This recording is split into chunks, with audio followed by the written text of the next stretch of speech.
একটি রক্তাক্ত বিপ্লবের পরে আমরা আশা করেছিলাম দেশে একটি সুন্দর নির্বাচন করে গণতন্ত্রের যাত্রা শুরু হবে। সেখানে আমরা দুটি ব্যতিক্রম দেখতে পেরেছি যে নির্বাচনটা সুষ্ঠুভাবে হয়নি সর্বাঙ্গে, এবং নির্বাচনের আগে এবং পরে এবং ভোটারদের উপরে অত্যাচার নিপীড়ন করা হয়েছে, বাড়িঘর দেওয়ানো হয়েছে। কাজে আমরা স্পষ্টভাবে জানাই যে পুরানো সাংস্কৃতিক রাজনীতিতে ফিরে যাওয়ার জন্য জুলাই আন্দোলন হয়নি। কাজে আমরা গণতন্ত্রকে আহ্বান করতে চাই যে আপনারা এই ভুল পথ থেকে ফিরে আসুন, আপনারা সঠিক পথে আসুন। তো আমি এই আশা ব্যক্ত করে আমার বক্তব্য শেষ করছি। খোদা হাফেজ। বাংলাদেশ জিন্দাবাদ। 11 দিন জিন্দাবাদ।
ইঞ্জিনিয়ার তারেক রহমান থেকে বাংলাদেশে ঢুকে দেবো ইনশাআল্লাহ। আমরা একমাত্র ভয় পাই কার কাছে? আল্লাহ ছাড়া আমরা কার কাছে ভয় পাই না। এর মানে তুমি আমাদের রক্ষাকারী, তুমি আমাদের রিজিক দাতা। যারা বাংলাদেশে জনগণ 17 বছর অপেক্ষা করেছিল, আমাদের অধিকার ছেড়ে নিয়েছে, হত্যাকারীর মাধ্যমে ভাইদেরকে হত্যা করেছে। আসল মালিক তোমার মালিকের বিচারে আমরা বিচার রেখে গেলাম। তুমি তাদের দৃষ্টান্তমূলক শাস্তি বাংলার মাটিতে জনগণের সামনে করবে। আমরা আজকে তোমার মসজিদের সামনে বিচার রেখে গেলাম। বাংলাদেশের মানুষ হতাশ হবেন না। লা তাহজান, ইন্নাল্লাহা মা'ানা। আল্লাহ আমাদের সাথে আছেন, শক্তিমান, ভয় নাই। জয় করব, আমরা ইনশাআল্লাহ দ্বিগুণ হয়ে পার্লামেন্টে যাব। সবাইকে আসসালাম, সবাই দোয়া রাখবেন। আসসালামু আলাইকুম ওয়া রাহমাতুল্লাহি ওয়া বারাকাতুহু।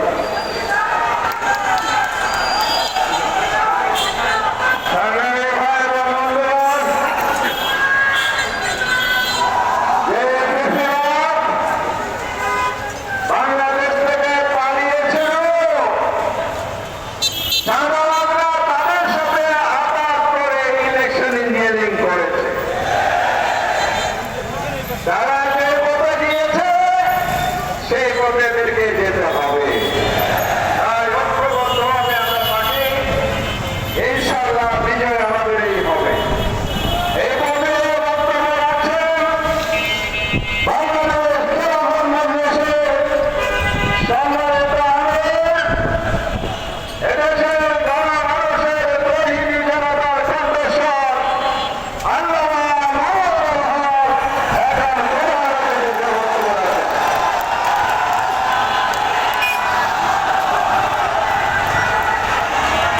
আসসালামু আলাইকুম ওয়া রাহমাতুল্লাহ। নাহমাদুল্লাহ তাআলা ওয়া নুসাল্লি আলা রাসূলিহিল কারীম, আম্মা বা'দ। বিতর্কিত একটি নির্বাচনের পরবর্তী আজকের এই 11 দলীয় প্রতিবাদ সমাবেশে উপস্থিত সংগ্রামী সভাপতি, সংগ্রামী সমাবেশ, আমরা আশা করেছিলাম বহু রক্ত, জীবন, অনেক অশ্রু আর ঘামের বিনিময়ে অর্জিত জুলাই বিপ্লব পরবর্তী বাংলাদেশের মানুষ তাদের ব্যালটের অধিকার ফিরে পাবে।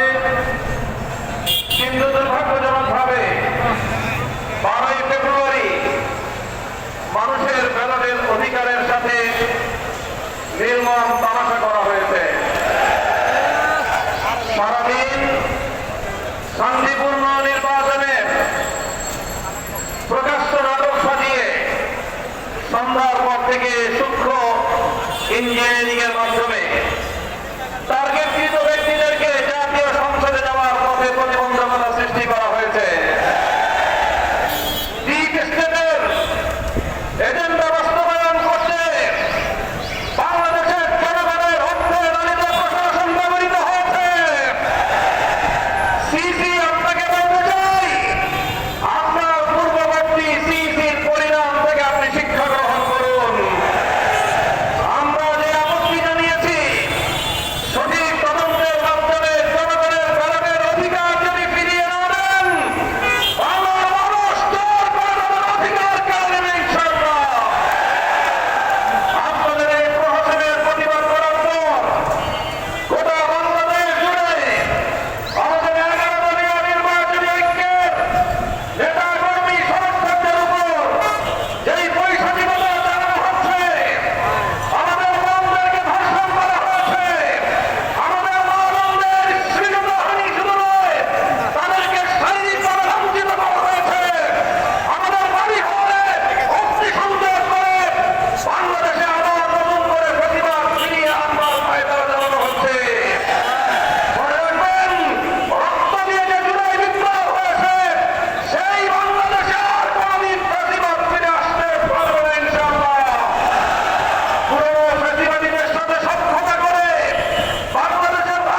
السلام عليكم ورحمة الله وبركاته.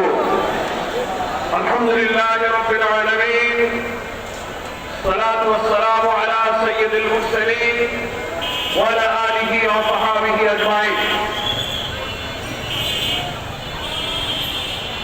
11 দলীয় ঐক্যের ডাকে আয়োজিত আজকে এই ত্রয়োদশ জাতীয় সংসদ নির্বাচন পরবর্তী সহিংসতা, সন্ত্রাস, নির্বাচনে অনিয়মের প্রতিকারের দাবিতে বিক্ষোভ মিছিল পূর্ব এই সমাবেশে সংগ্রামী জাতীয় নেতৃবৃন্দ, আমার প্রিয় দেশবাসী বৈঠক এবং সাংবাদিক বন্ধুগণ, সরকারের বিভিন্ন সংস্থার দায়িত্ব পালনরত আমার প্রিয় বন্ধুরা, আজকের এই প্রতিবাদ বিক্ষোভ থেকে আপনারা নিশ্চয়ই বার্তা পেয়েছেন।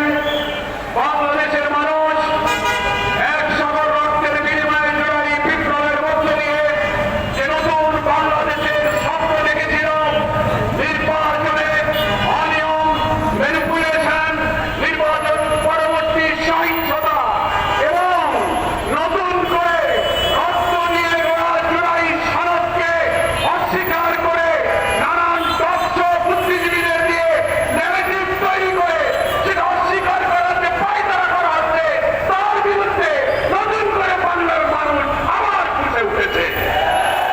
আমরা পরিষ্কার বার্তা দিতে চাই, নির্বাচনে যে অনিয়ম হয়েছে, ফলাফল তৈরিতে, ফলাফল ঘোষণায় বিজেপি কর্মীরা যখন প্রচারণা করেছেন, সম্প্রচার হচ্ছে একেবারে ফলাফল, হঠাৎ সম্প্রচার বন্ধ করে কি রহস্যের জাল করে বিরোধী দলীয় অর্থাৎ 11 দলীয় ঐক্যের একের পর এক বিজয়ের বার্তাকে থামিয়ে দেওয়া হয়েছে। সেই রহস্য জাতির কাছে প্রকাশ করতে হবে।